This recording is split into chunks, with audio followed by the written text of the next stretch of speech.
तो घर में भी हो सकता है, जैसे हम लोग करते हैं ऐसे कीजिएगा। ये क्या है भाग करके इस तरह से व्यवहार करना? तो हमका बड़े भैया कहते थे, क्योंकि चाचा उनको बड़े भैया कहते थे, तो बड़े भैया कहते, तो हम सब भी बड़े भैया कहने लगे थे। तो हमका बड़े भैया आप चाहे मार डालो, अब हम घर नहीं जाएंगे, आजीवन भगवान का भजन करेंगे। वो पक्का, एकदम चेहरा बदल गया उनका, रोज की जगह एक प्रसन्नता उनके मुख में दिखाई। बोले पक्का? हमका हाथ उठा, हमका पक्का। तो ऐसे गले से लगाया, राम राम राम ऐसे कहते रहे, मतलब एकदम भावपूर्ण हो गए। बोले चलो, हमका घर नहीं जाएंगे। बोले घर नहीं, संत बनना है तो पद्धति से बनो। हमारे गुरु जी के पास ले गए, वो सन्यासी संत थे और प्रणाम, वो घर आया जाया करते थे, सैमशी में वो रहते थे। तो उन्होंने कहा कि कैसे पाड़े? उनका स्वामी जी, लड़का कह रहा है बाबा जी बनेंगे, संत बनेंगे, तो आपकी शरण में ले आए। उनका छोड़ दो, एक हफ्ते में या घर भाग जाएगा और या संत बन जाएगा। एक बार भोजन देना और कड़ा शासन कि भाग जाए। तो अपनी तो लगन थी। एक हफ्ता बाद कहा जाओ गंगा स्नान करके आओ, मंत्र देते हैं।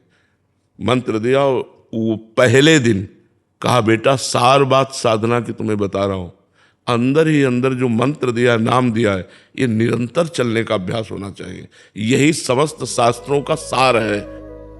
बस वो नए दिमाग में बात बैठ गई गुरुदेव की, पूरे जीवन वही बात हमारे दिमाग में रही।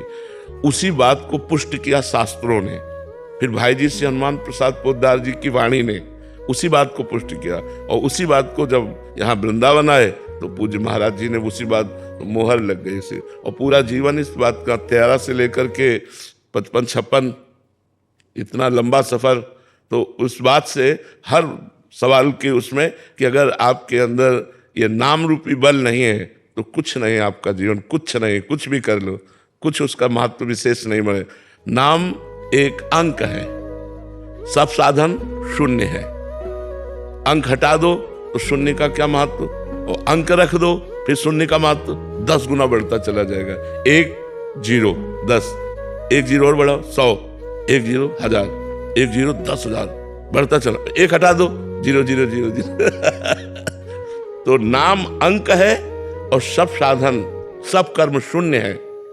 अगर नाम रूपी अंक लगा हुआ है, आप फावड़ा चला रहे हो, तो आप 10 गुना महत्व उसका। आप नाम जप करते हुए ऑफिस जा रहे हैं, आप नाम जप करते हुए स्कूल जा रहे हैं, आप नाम जप करते हुए अपने कार्यों को कर रहे हैं, आप महात्मा है। भगवान का नाम स्मरण कर रहे, पवित्र भोजन पा रहे, पवित्र आचरण कर रहे, किसी को दुख नहीं दे रहे, कोई दुख दे रहा है हम सह लेते हैं, ये सब नाम में आएगा। विवेक जागृत हो जाएगा तो आपका जीवन समाज प्रिय जीवन होगा, समाज का मंगल करने वाला जीवन होगा। तो भगवान के नाम से ही सब कुछ प्राप्त हो जाएगा, ये विश्वास कर लो। नाम के प्रभाव से ध्रुव संगलान जप्यो हरि नामू, पायो अचल अनुपम ठाऊ।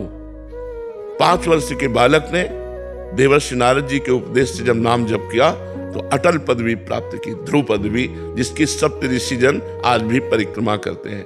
तो नाम का प्रभाव तो छाया हुआ है, और नाम को जब स्वयं स्वाद लिया जाएगा तब अनुभव में, हम आज जो बात कह रहे हैं वो जब आप स्वयं जपोगे तब अनुभव में आएगा, तब आप खुद बोलने लगोगे कि यार कुछ बने चाहे न बने, तुम नाम जप के देखो, तुम्हारा मंगल हो जाएगा।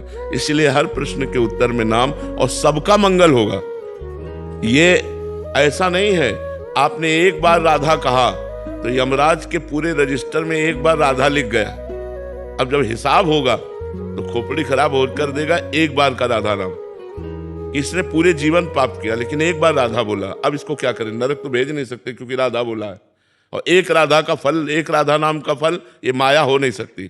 तो आखिरकार उसको गुणा का निशान लगा देना पड़ेगा पूरे पाप के रजिस्टर में। एक नाम त्रैलोक तारे, जो न ले सो जन्म हारे। जो ऐसे भगवान नाम को ना लिया उसने जीवन व्यर्थ कर दिया। भगवान का नाम स्वयं में परम महामहिम, भगवान को अधीन करने की सामर्थ्य रखता है। सुमिर पवन सुत पावन नामू, अपने बस करी राखे रामू।